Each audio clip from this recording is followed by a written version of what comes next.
નમસ્તે મિત્રો, આજે આપણે બનાવીશું નવા સ્વાદમાં ખાસ રીતે ટીંડોળાનું ટેસ્ટી શાક.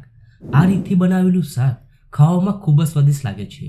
તો વિડીયો ગમે તો લાઈક કરજો અને ચેનલને સબસ્ક્રાઇબ કરવાનું ભૂલતા નહીં. તો ચાલો હવે બનાવીએ.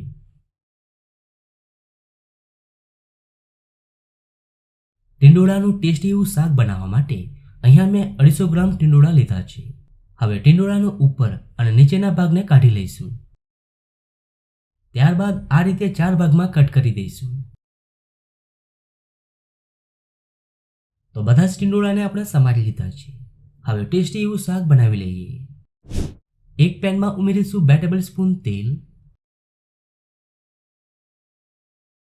હવે તેલ ગરમ થાય એટલે તેમાં ઉમેરીશું કટ કરેલા ટીંડોળા અને હવે ગેસની ફ્લેમ હાઈ કરી 1 મિનિટ આ રીતે ટીંડોળાને સાતળી લઈએ. અને હવે ગેસની ફ્લેમ મીડિયમ કરી ટીંડોળાને 4 થી 5 મિનિટ કવર કરી કૂક કરી લઈએ. વચ્ચે વચ્ચે તમારે ચલાવતા રહેવાનું છે. તો ટીંડોળાને કૂક થતા 5 મિનિટ થઈ ગઈ છે અને અડધા કૂક થઈ ગયા છે. હવે આપણે ટીંડોળાને કાઢી લઈએ.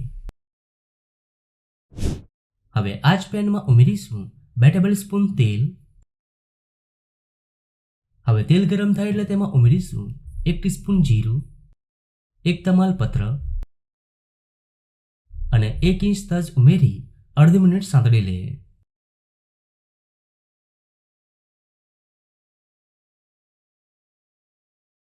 હવે તેમાં 2 ઝીણી સમારેલી ડુંગળી ઉમેરી દઈએ અને હવે મિક્સ કરી દઈએ અને ડુંગળી સોફ્ટ થાય ત્યાં સુધી કૂક કરી લઈએ.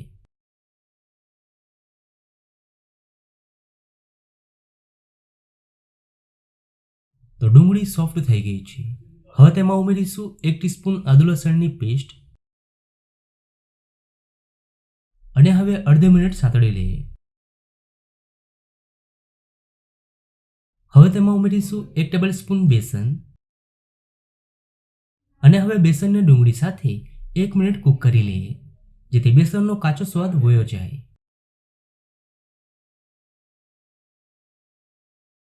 હવે તેમાં ઉમેરીશું 2 ઝીણા સમારેલા ટમેટા સાથે 1 ટીસ્પૂન ધાણા જીરું પાવડર, અડધો ટીસ્પૂન કાશ્મીરી મરચું, અડધો ટીસ્પૂન લાલ મરચું પાવડર, 1/4 ટીસ્પૂન હળદર અને સ્વાદ પ્રમાણે મીઠું ઉમેરી મસાલાને સારી રીતે મિક્સ કરી દઈએ.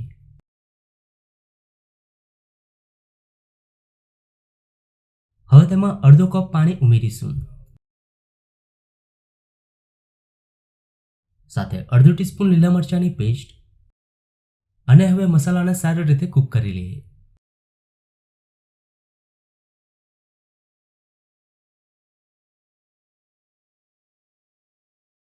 તો મસાલામાંથી તેલ છૂટું પડી ગયું છે. હવે તેમાં ટીંડોળા ઉમેરી દઈએ અને હવે ટીંડોળાને મસાલા સાથે મિક્સ કરી દઈએ.